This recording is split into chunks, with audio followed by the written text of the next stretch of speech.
rocking everywhere, rocking everywhere. Hey. Oh, it's gonna be a tough one. Ooh. Ooh. Oh, that's delicious. What is going on, guys? Welcome back to the channel. Been a second, right, since we've done a video or a product review. Let me get you a little bit more in the light here. You know, maybe we'll stand you up a little bit because you're a little short. Normally I'm the short one. But anyways, guys, welcome back to the channel. As you see, we have a big old box on the table. And you know, what could this possibly be? It's always so awkward. People come in here looking for my shopmate all the time. Very awkward. Anyway, welcome back. So yes, VEVOR. If you don't know what that brand is, I don't know what it is either, but we're both going to experiment with it and we're going to find out something today. This happens to be something cool. So they hit me up in my YouTube comments. Now, a small channel like myself doesn't really get a whole lot of attention in terms of, you know, sponsorships or brand ambassadorships or, you know, product trials. But I was so fortunate enough and blessed to get, you know, questioned if I have any interest in working with them. So I responded, hit them up with the email, and they were like, hey, we got a, you know, something you can try. What are you into? So I told them, you know, I do fabrication as my day-to-day. You know, hence the brand SD Fab. And then I'm a mechanic and stuff, you know, mechanic. But fact of the matter is I play with metal. So they were like, we have this TIG welder that we can offer you if you'd like to review it. So that's what we're going to be doing. Let's just jump right into it. Let's unbox this thing and kind of see what we're working with, because I'm a little excited, to be honest. I've never got to do something, you know, of this stature before for reviews. So let's have some fun. So I have not even opened this off camera yet to make sure, you know, it's not damaged or nothing, because, you know, to be honest, the only reviews I found right off the bat about this company was that some old Karens, and they were saying something about, you know, their boxes were damaged and the customer support was questionable. But, you know, my box looks fine, so maybe they were just, you know, the bad eggs, and hopefully their issues got resolved, but I have no idea what I'm getting myself into, so that's why we're doing this together. Okay, right off the bat, we got lots of foam. So we have what appears to be a regulator. So this is all kind of wrapped up. Oh, we got little pieces here. Try not to have to haul it all out at once. So this looks like it is the 110 or the 220 to 110 adapter, which is nice because that's one of the things about this welder that intrigued me, is that you can use it on a normal 110 or a 220. This appears to be our ground clamp. Everything else is kind of tucked in there. So hole. Oh dear. So something I noticed right off the bat when when the mailman dropped this off is that it's pretty darn light. Like my other TIG welder over here, this is an Everlast. You know, granted it's a much beefier unit, but it is much, much heavier. So this is kind of nice. We'll get into that. And we have a bag full of something. And if I had to guess, I don't see the torch anywhere, so this is probably the welding torch. And in the box, we have nothing else. So we'll throw that to the side. And right here, we have our actual welding unit. Okay, so we've got some styrofoam over the plug. So this comes, you know, by default with a 220 plug. So I'm gonna trim this off because I'm too impatient for tape. Okay, now, well, I guess we can open the torch up, or the ground clamp up next. There we go. So this also has like the hose clamps, and you know, to be honest, I'm not sure what else that thing is in there, so we'll have to play with that. Next up, get the front cover, or the sheeting off. Not too shabby. Small unit, very lightweight. You know, the build quality seems pretty nice. All right, let's dig into this bag really quick and see what's in here. So, just as I suspected, this looks to be the torch. So they do supply you with, you know, some of these long ceramic cups. This is a 5, a 6, and a 4. So kind of funny. I mean, to me, I would use those on aluminum.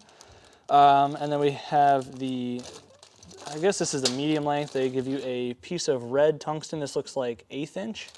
Or 1/16. It's pretty small. So then we have our medium length back cap. We have our stubby back cap. Sorry, I'm gonna try and get this all out of here. So stubby back cap, and then we have our gas lens, well, our nozzle, whatever, and we have the collet bodies. Well, nice that they give us 3 collet bodies, and they do all look to be the same. So, you know, it's nice that they include all of that in here. And then, if I'm not mistaken, this is actually a gas lens conversion. So this one's kind of interesting. I personally use an ampheric setup on my, my Everlast here, but this looks like it could be kind of cool. So we got that piece. A diffuser is what that looks like. We got our O-ring, presumably because it's a glass cup and not like the smaller Furic like the Fupa style. Okay, so replacement O-ring for this, which I would assume threads onto this like a gas lens or like a diffuser. Okay, and then this must go in there like that. That up, but I'm pretty sure that's how that goes. So that if so, that's an interesting cup. But we're gonna give it a shot. We're gonna try all the consumables that this thing comes with. And it also comes with the solid style collet bodies, which is kind of nice because like I just bought one of these from Ampheric for my other welder here. Because these normal ones, these things over time, they get hot, they deteriorate, like they, become loose. These ones are bronze or brass, I think, and they're supposed to hold up a lot longer. Yeah, I'm gonna go ahead and we're gonna piece this torch together. I shouldn't have to walk you guys through that if you're watching a welder review. Hopefully this isn't your first unit. Hopefully you're just looking for a secondary. And if it is your first unit, the fabrication series has a really good series on setting up a welder, and that's not what we're doing here. We're doing a test. So let's set it up. Well, I'm gonna set it up and we'll test it. But I also just want to make note really quick that this is the first time I've had a torch like this. This is the finger style, which is kind of cool. Honestly, I've never had that. My other, my other TIG welder is foot pedal. So this honestly might be super convenient because each one serves its purpose, but I've definitely had some times where I needed, a finger one. So yeah, now we got to unravel it a little bit. There we go. So I gotta say, the build quality overall, like a nice, powder coated thing and, a nice simple handle. The on and off switch has a nice dust boot on it, so that's really convenient. That way you're not getting crap up in there. I do see a fan. Other than that, right on the front here, so we have our processes. We have, oh, this even has pulse. I was not aware of that, so that's kind of neat.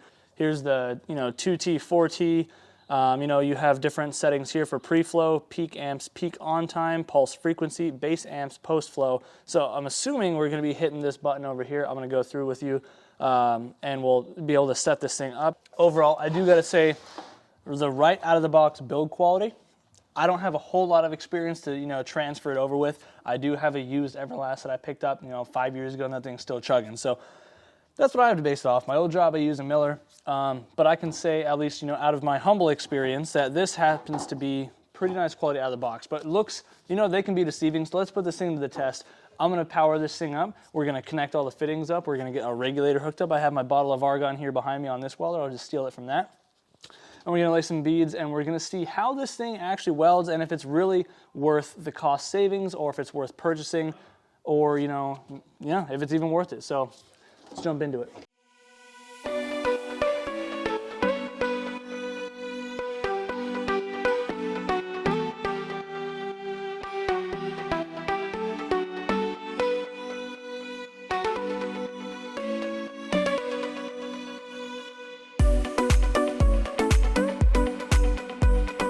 So they do supply you with a 1/16 red tungsten, so we're just gonna be playing with that for now.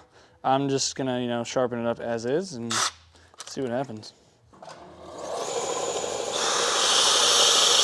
So we're gonna try out their big gas lens right off the bat. We'll switch it out later for the other one. We're just gonna do a few test passes on this. So I mind you to put that on, you must remove the little white color that comes off of it and thread it all in. And then we go ahead, feed the tungsten in and our backing cap. Tungsten's good, so that is a giant torch, but we're gonna try it out. May as well be like a BBW. All right, so I just want to point out really quick, I'm not the biggest fan of this part so far. This is where the gas line goes in. Now, I don't like that style where it's just the hose crimping on. I like it, how on this welder, it's got the whole threaded port back here. This regulator doesn't accept that, so I'm gonna swap this one out for the one that's on my bottle over here. Now this one is my little Miller MIG welder, but this does have this port on it. So we're gonna transfer this over really quick and use that for now. Okay, we got our welder powered up. We got the gas hooked up. Hopefully it's good enough because the fitting I have is a little on the small side for it, but let's fire it up and see. Okay, so we got power. We got the fan on. So what we want now that it's stopped pulsing, we know that the machine is ready to use. I don't want MMA, that's basically stick welding. We're gonna go hit this button to change between the settings. So we're up here on TIG, and then obviously, you know, the 11, that's gonna be your amperage. So definitely don't need to be at 11 amps, but we're gonna start off, I do have some stainless or some steel scrap metal, so we're gonna start off, we'll just do steel. So I know it's gonna be just, you know, off my Everlast welder, we are running 220 at the moment, so we'll crank it up to, we'll say 75 amps. So this setting here, this is gonna be your pre-flow, your peak amps. So the peak amps, because the way I believe these triggers work, it is full amperage all the time. I don't think there's any partial. So 75 is what it's gonna be cooking at once we're actually, you know, on trigger here. So we're gonna leave that alone for now until I get used to that. So let's go through our settings here. Peak on time, pulse frequency. So we don't want pulse, actually, yeah, so we'll turn that off. We'll just go to DC, so that way it's consistent. We'll try pulse here in a few minutes. All right, so pre-flow, that's how much gas comes out before. So this is in, you know, I'm assuming tenths of a second. So 2 tenths, 3 tenths, 5 tenths, etc. So we're gonna start at, you know, let's see how that sounds with 3 tenths. Now we're gonna try and find our post flow. So 2 seconds. Now for steel and stuff, I mean, even so, 2 seconds is a little on the short time. When I'm doing stainless or titanium, stainless I usually run about 10, 12 seconds. So we're gonna play it, you know, somewhere in the middle. We'll run, say, you know, 6 seconds of post flow. Other than that, we should be pretty much ready to start off with that. You know, fire it up, and you know, let's try it. Let's try a bead really quick. All right, so I've been playing with the welder settings for a few minutes now off camera, trying to figure this out because, not gonna lie, right off the bat, it was not wanting to weld very well. So I think part of the issue is this ginormous gas lens and poor quality tungsten. So I'm gonna lay a couple quick beads. They're not gonna be very pretty, but I'm gonna lay a few beads with this setup. Right now I have the gas at about 25 CFH, which, you know, with this little regulator I'm using, it's almost maxed out. So I'm gonna crank it up just a tiny bit more. And then we're gonna swap over to a smaller cup and see if that helps, because I think that's my issue right now, is I don't have enough gas and this tungsten is just kind of like crumbling. So I don't know. So the arc start is very nice. I mean, really no complaints there, but you can kind of tell the quality of the tungsten because it's kind of crackling a little bit, and you can kind of see the tip doing something. Now I did Scotch-Brite and I did clean this with acetone before I started filming this clip, but overall, I don't know, just something about it. Like, yeah, the tip is kind of like, just, I don't know, not doing what tungsten should do. So, you know, we got a little bead, got a couple beads on there. Nothing worth writing home about, but it does weld, so that's at least a start. So we're swapping over to the normal, you know, gas lens or whatever you want to call it instead of the diffuser. Just thread that in there. Again, put your, you know, your white spacer back on if you're switching to your normal lens. I'm going to use the bigger one, which is the number 6, I believe. Yeah, they give you a 4, 5, and a 6, so personally, I want the bigger one, so we're going to thread this guy back onto here, snug that up, and then we're still using the same tungsten for this test. So this is the supplied stuff. Now when it comes to tungsten stick out, you know, if you're a newbie, usually the general rule of thumb is the width of the cap is roughly how wide you can, you know, stick it out. Focus on the torch, not on me. There we go. Let's give it a shot. Oh yeah, now this is much more controllable. So actually right now I feel like I've got too much gas. And we're sitting about 18 CFH at the moment. So we'll turn this down a little bit and see what that's looking like.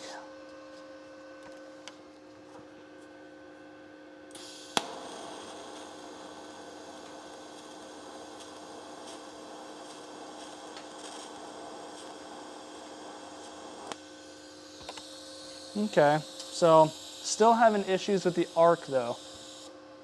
So I'm gonna swap out, I have some 3/32 red, you know, like Amphiric branded tungsten.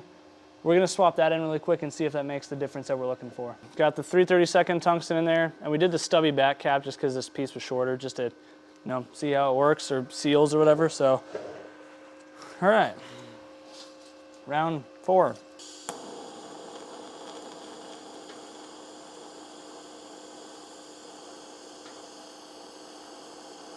Okay, yeah, we're getting much better results.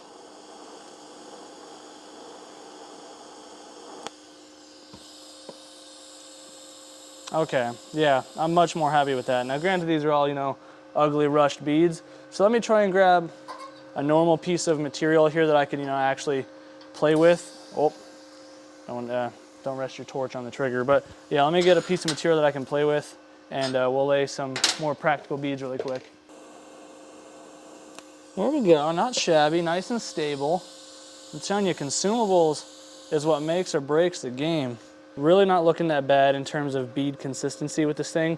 You know, we do have a lot of gray, so I think the biggest issue is I don't have the correct piece for the welder back here, so it might even be leaking a little bit right there, but it's at least doing enough. And of course, you're gonna have to play with your gas coverage, and again, normally this is what I use. I love the amperic stuff, so this is my FUPA 12. So normally I would use this. I want to get a Jazzy 10, but when I'm doing aluminum, then I use stuff like this, you know, these skinny cups. But to just get you going right off the bat, doing some steel, I think this is going to be, you know, plenty. So I'm going to go ahead, I'm going to finish welding this thing out, and I'll give you guys, you know, my take on it from there.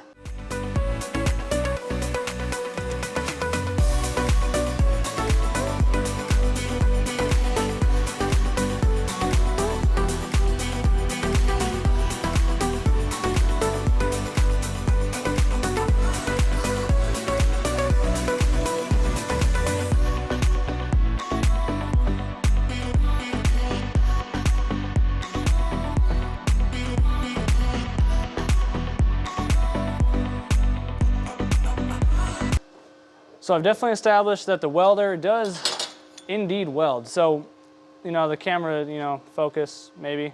Yeah, you can see, like, we definitely get solid welds, just got to play with the settings a little bit. I'm starting to figure it out, but the main thing for me that I really hope that if anybody from VEVOR is watching, the consumables, that's where this thing is really lacking, and that's my only honest complaint. So this gas lens is far too large. So my regulator that I'm using now, like I said, doesn't go high enough for it.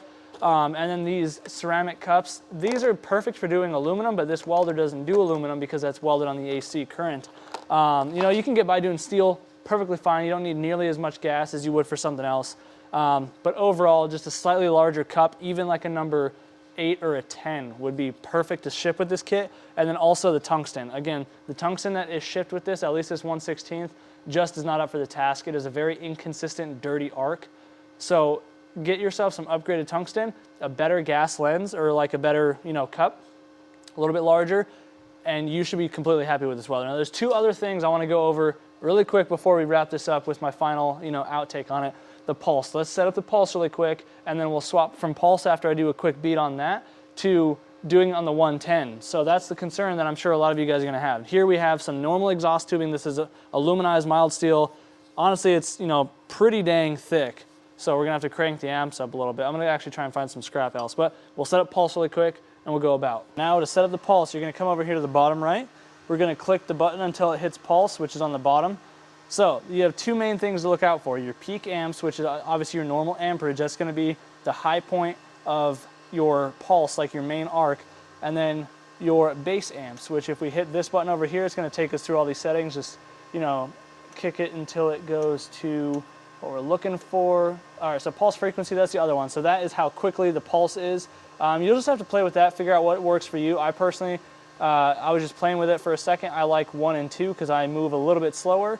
And then base amps. So the 30 amps is what it's going to be at the lowest point of the pulse, you know, cycle. So 63, 30 with, you know, 2 milliseconds or, you know, 0.2 of a second, whatever they call it, in between each pulse. So let's go ahead and lay a bead. Now, of course, you're going to want to remember that fit up is key. Mind you, I am just doing this for testing. I'm not trying to make it look pretty, so fitment is questionable at best. So, of course, with pulse, you're always going to have a little bit less heat because, you know, it's taking that time to pulse and cool it. So you might have to kick your amps up a little bit. So right now, I just bumped it up to about 68. So get a good pulse there. Okay, we got a tack weld. Now we're gonna flip this around. This is technically two different types of steel. One's stainless, one's not. So just to make you internet warriors happy, I'll use some 309 like you're supposed to. Again, weld like normal, just you wanna dab it with each pulse. You know, I shouldn't have to teach you to weld, you know. You should know that. We're here to review the welder anyway. So let's go.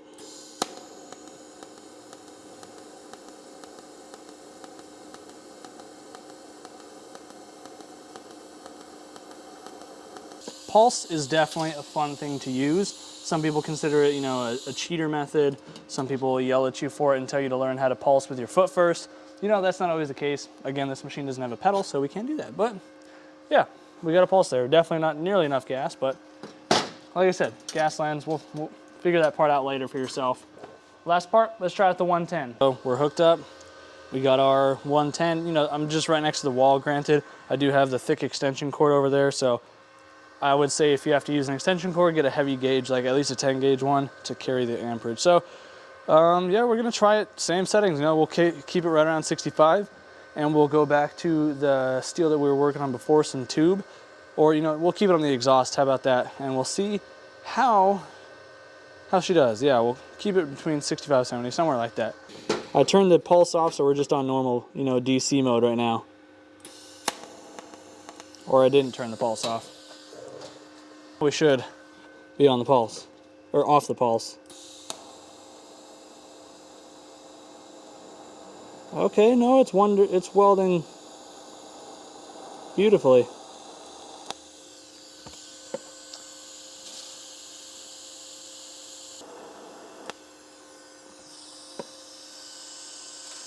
Okay, yeah, no, it definitely welds on 110 just fine. Like, the welds look no different. If anything, I gotta turn it down slightly. So I thought there would have been like an amperage loss, you know, going from the 220 to the 110, but that does not appear to be the case.